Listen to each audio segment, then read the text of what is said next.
What's up, everybody? J Heat Sports Media coming at y'all again with that fire as always. Spitting the hot topics and getting the sports conversation started. Talking about football, basketball, and boxing. Still on the top 30 countdown. NBA players, top 30 basketball players in the world. Let's get into it. We on the superstar level. So, we're down to number 8. Remember, we're talking about the top 30 players in the world, but actually, right now, we're getting into a new area. As if you watched my last video, I said we were going to get into the superstar class. Now, what is a superstar to me? A superstar is not only somebody who's going to be the one option on your team in the NBA, not only one of the best players in the world, a star amongst stars, but this is a person that when you got this guy on your team, you're building for a championship. You feel with this guy on your team as your one option, you can win a championship. Whether that occurs or not, you might be working towards it, but you feel like you got an honest shot just because this guy's on your team that you can win an NBA championship. Right now, every year you don't necessarily have, or every generation you don't necessarily have a whole lot of superstars. Some usually 5, sometimes less than 5. I think this is a rare generation where it's so much talent in the league right now that we've got 8 superstar caliber players in the NBA. And that's what I want to talk about right now. Let's get into it. So, at number 8 on my list of the top 30 players in the world in the NBA right now, we're going to be talking about one of the best big men in the league, Joel Embiid. Joel Embiid, to me, is the number 8 best player in the world. And Joel Embiid, to me, if he continues on this trajectory with his career, has the possibility to go down as one of maybe the 5 best centers that's ever played the game. Definitely top 6 or 7, in my opinion, ever. Right now, he's one of the 2 best centers in the world because there's 2 centers I feel this highly about. They've revolutionized the game, Joel Embiid being one of them. A lot of people thought this past year he should have been the MVP of the league. I don't quite 100% agree with it. I do think he was in the conversation, and if they had given it to him, I wouldn't have had any gripe with it, but I don't think they went wrong with giving it to the other gentleman. Joel Embiid this year had a career year getting you 30 points a game, leading the league in scoring. First big man to do that since Shaquille O'Neal. Joel Embiid stands around, they list him at around 7 feet. He's about 7'2" when you watch him standing up next to other guys. Close to 300 pounds. Definitely got a lot of weight, but he's nimble on his feet. Giving you Euro steps in the paint when he's going to the basket at 7'2" with all that weight. Spectacular skilled player. One of the most highly skilled players in the league of any size, but at 7'2", as Kevin Durant has said, the dude is unstoppable. He himself has said he can be Hakeem Olajuwon or Shaquille O'Neal when he wants to be, and sometimes he can turn on his Kobe on you because he's got that type of skill set. Getting you close to 12 boards a game, shooting right around 50% from the field. He was at 49.9% from the field this year, shooting 37% from 3, and he takes a decent amount of threes for a center, which is what helped to revolutionize the game, the way he stretches that floor. We've seen the stretch 4, but that stretch 5 that Joel Embiid really made a thing in the league, took it to another level. He's spectacular with it. Shoots 80% from the free throw line and gets to the line just as much, if not more, than anybody in the league, which is another thing that makes him special because you can't just foul him like you could do a Shaquille O'Neal. With Joel Embiid, you put him on the free throw line, you're giving him more buckets without question. So Joel's got the total package, and the best thing about him I haven't even really got into is his defense.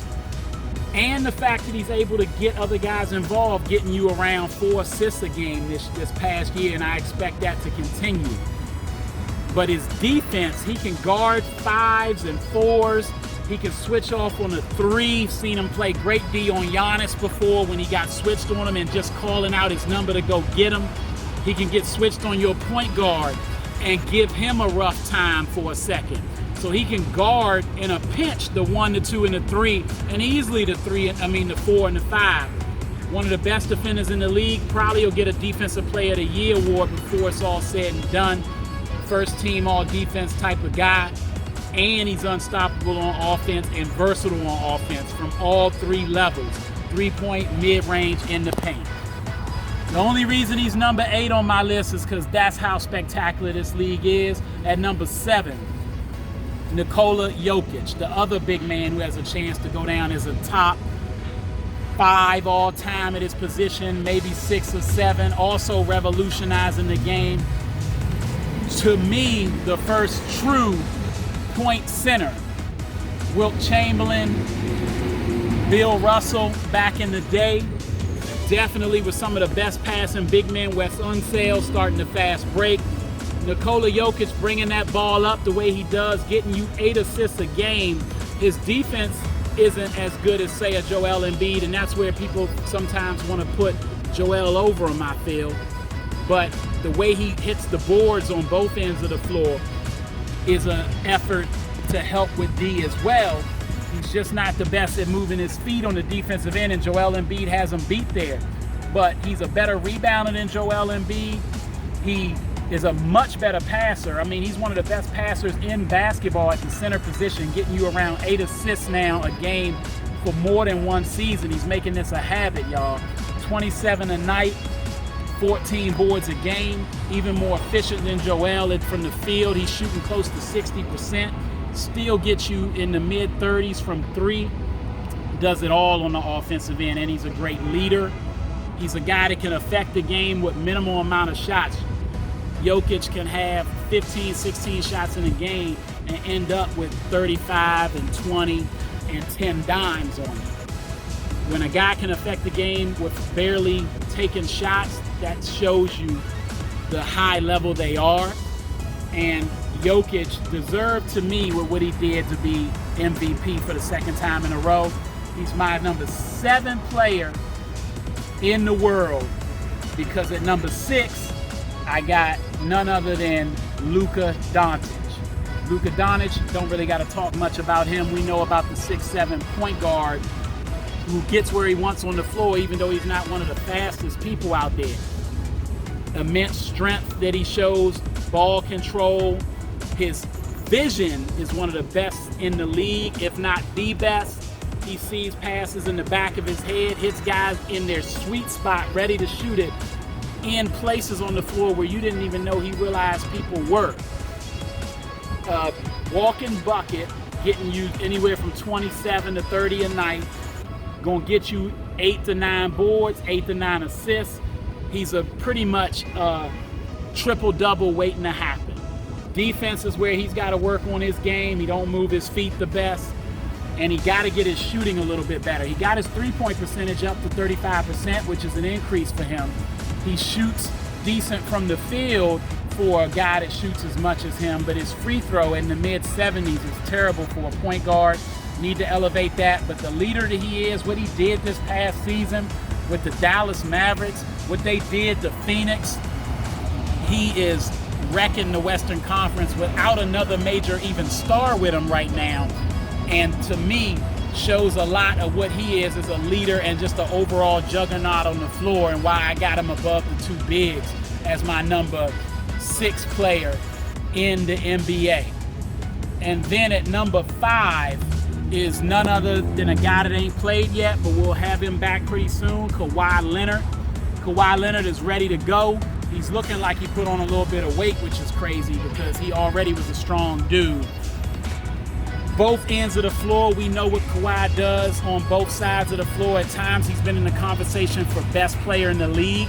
I don't think he's in that conversation now. This set of superstars I'm talking about, from Embiid, Jokic, Doncic, and Kawhi, none of these guys fall into the category of they're the best player in the league to me, but they're a bona fide superstar. And you can make an argument all these guys are top 5. The only one I'm putting in the top 5 is Kawhi. getting you 27, usually 25 to 27 a night, 6 boards, upped his playmaking, which was a weakness earlier in his career, getting you around 5 assists a game. So he gets guys involved, maybe the best perimeter defender in the league when he wants to be, and even when he don't want to be, still top 5. Highly efficient. He's a guy that's 50, 40, 90 waiting to happen every year. He's going to get you close to 90% from the free throw line, close to 40 from 3 or be at 40, and around 50% from the field or close to it. I don't got to say much about Kawhi.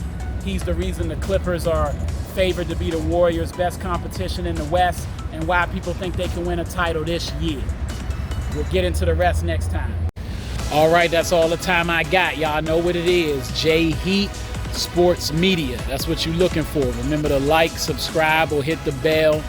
Don't forget to get in that comment section. Holla at me. Let me know what you think about the videos. Remember, I'm on YouTube, Instagram, at the Vault JMU414 on Twitter, and of course, what's up, TikTok? I'll holla at y'all next time. Getting into the top 4 players in the league, finishing off the list. Stay tuned.